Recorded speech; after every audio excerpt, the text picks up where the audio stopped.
Great to see you here. Welcome back to my YouTube channel. My name is Luc de Ceuster. I'm the founder of the Ceuster Academy. In this video, I will talk about solutions, the different steps to follow to resolve linear congruences. But before we start, don't forget to click on the subscribe button, click on the bell so that every time we have a new video, YouTube will inform you. But let's have a look at the different possibilities. We will be looking into 4 different cases, 4 different steps that we can use to resolve a linear congruence. We have a linear congruence of the form AX is congruent with B modulus M, and the first case is basically the case where the GCD of A and M is in fact equal to 1. When we have this case, we can conclude there is a unique solution to this congruence modulus M. This also means that A and M are relatively prime. It's the definition of relatively prime numbers, means that their GCD is equal to 1. And what we also can do is we can write a GCD in the form of a linear combination, and we find that the GCD of A and M is S times A plus T times M, and in this case it's equal to 1. We can do that for any value of the GCD, but in our case that GCD is equal to 1. And what we can also say is that S is a modular inverse of A modulus M. So A modulus M is inversible in this case, and we can find the inverse value. The solution, how to resolve it, how to find the value of X, well, we multiply both sides with the modular inverse, with S, and we know that we find here S times AX is congruent with S times B modulus M, and the fact that S and A are in fact each inverse means that we can reduce this to X is congruent S times B modulus M, and we just have to see S times B modulus M what the value is. So if S times B is larger than M, we can reduce the value. When it's lower than M, then it's the final result, but we will look at that in some exercises. Let's have a look at case 2. In the second case, the GCD of A and M is not equal to 1. This means that A modulus M is not inversible. We cannot find the inverse of A modulus M. But there is a different thing that we can verify here. We can see what is the GCD between A and B. Is there a common divisor for those two numbers? If it exists, let's say a value C, an integer C, we can say that A is C times A prime and B is C times B prime. So we still have the same equation, but now we have C on both sides, and we can divide both sides by C. It means we find in the new expression A prime X is congruent to B prime modulus M divided by the GCD of C and M. So basically we find a new expression, a different congruence, but when we resolve this congruence, we also find a solution for the original congruence. And this can help us a lot because this will give us a simpler way to deal with it. Here we probably will have that A prime modulus M divided by GCD Cm will be equal to 1, and we can go back to case 1.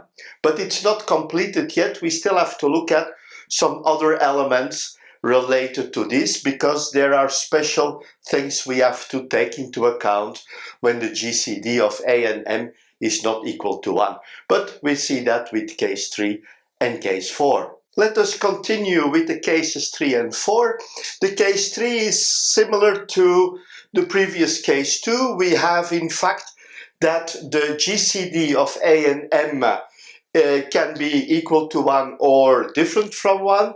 It's not a problem. And we can say that there is one or multiple solutions when the GCD of A and M divides B.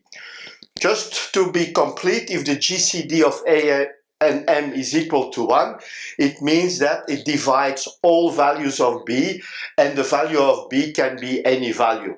But that's back to the first case, of course. But it's a special case of case 3. Case 4, well, when we have solutions for this linear congruence, then we can say the values or the condition of case 3 is valid. Then we say there are the GCD of A and M solutions. When the GCD is equal to 1, we have one unique solution, modulus M. If it's different from 1, then we have multiple solutions, and those solutions are separated from each other by the term M divided by the GCD of A and M. When we start resolving linear congruences, we will start by verifying those different steps. If the GCD is equal to 1, it's very easy to resolve it. We can immediately resolve it. If the GCD is not equal to 1, we see if A and B have a common factor. And when there is a common factor, we can simplify the expression, the linear congruence. Although we find the congruence in a different modular space, nevertheless, it will also provide us with the base solution of the original congruence. If that doesn't work and we come to a more, let's say, complex, more general case, we can still apply the rule that there are solutions if the GCD of A and M divide B, and based on that we can say that the number of solutions are equal to the GCD and they are separated by a constant value M divided by the GCD itself. So basically those are the 4 cases we go through every time we resolve a problem related to linear congruences. But let's demonstrate that with an exercise. Let's have a look at the practical exercise and see how we apply the different steps. Step 1, well, we have to calculate the GCD of 6 and 39, which is equal to 3, so it's not equal to 1. So we cannot find 6 modulus 39 not inversible. So we cannot use this. Now we can go to the second step and we can see, is there a common factor in A and B? And we can say that A is equal to 3 times 2 and B is 3 times 5. And that means that there is a common factor C, so C is equal to 3. What we're going to do now is rewrite this equation, so we have 3 times 2, x is congruent with 3 times 5 modulus 39. And what we're going to do here is divide by 3, but the modulus we have to divide 39 divided by GCD of 3 and 39, which is 3, means the division gives us 13. So we find now 2x is congruent with 5 modulus 13. And now we have to find the Bézout coefficients. We have to find the inverse of 2 modulus 13. So we can say 13 is 6 times 2 plus 1, and this we can rewrite as 1 is equal to minus 6 times 2 plus 1 times 13. So basically S is equal to minus 6, but we are looking at modulus 13. We want to have a positive number, so we say the inverse is equal to 7. What we're going to do now is multiply both sides by the modular inverse. And we find here, when we come to this equation, we find 2 times 7x is congruent with 5 times 7 modulus 13. And we can say that on one side this is x is congruent. This is 35. 35, when we look at this, 35 and 26, so this is 9 modulus 13. So we find the first solution, although it's in a different modular space, this is also a solution for this. This is the first solution that we can find. But now we have to look at the other cases. Case 3. Now basically we already found a solution, so we don't have to verify case 3, but let's have a look if case 3 is valid, just to be sure. We have a solution or multiple solution when the GCD of A and M divides B. And what do we have here? The GCD is 3, and we can say that 3 divides 15. So basically this means that we have a solution. Since the GCD is larger than 1, we can even say that we have multiple solutions. The fourth case, because we still have to find all the possible solutions, since we have a solution, we can say that we have a GCD of 6 and 39, which is 3 solutions, and they are separated by m divided by the GCD, which is 39 divided by 3 is 13. So basically what we find as a result for x, we have the first result is 9. The second is separated with 13, so we have 22. And then another one plus 32 is 35. And all the other values that we have are in fact repetitions of modulus 13.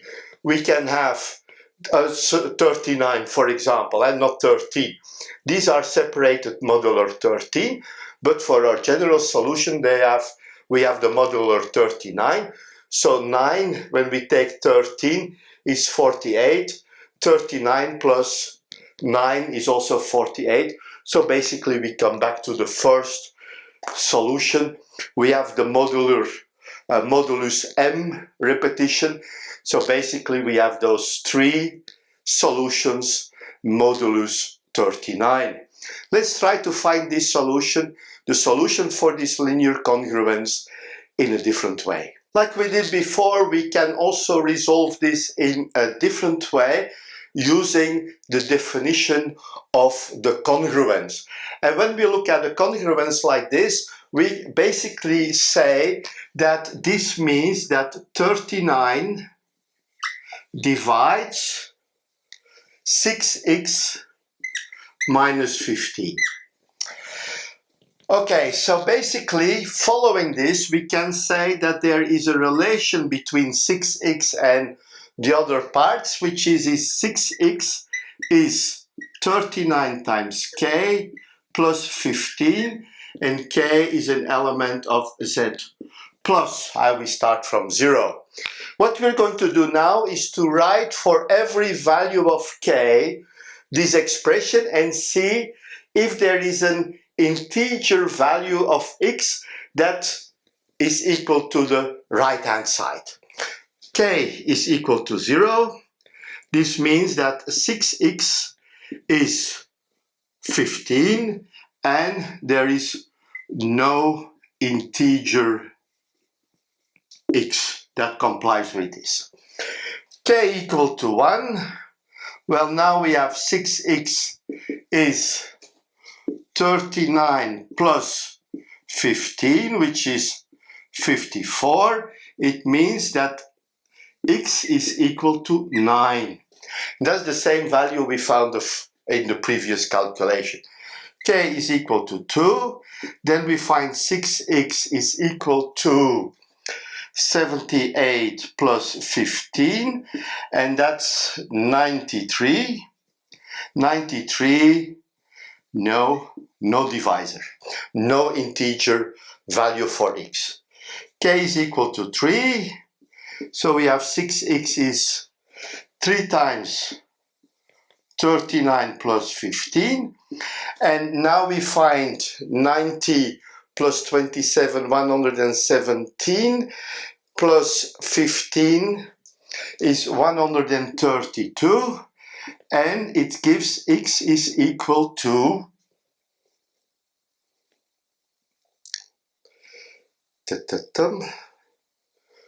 22. And we see here the separation of 13, like we said before.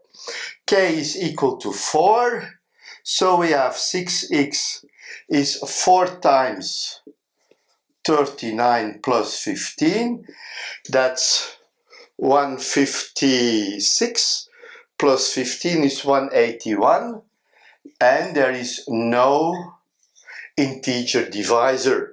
Then K is 5, then we find 6x is 5 times 39 plus 15. 5 times 39 is 195, which gives us 210. If I'm correct, I have to verify. Yes. So x in this case is 35. If we continue, we will see that for k equal to 6 there is no solution, and for k equal to 7 we find a solution which is equivalent to 9 modular 39, of course. Here we also have 13, so basically these are the solutions that we found. So there are different ways to resolve those congruences. We may find different solutions to them, and when we use the strategy, the different steps, it gives us a good way to find out that there is a solution even before doing the calculations.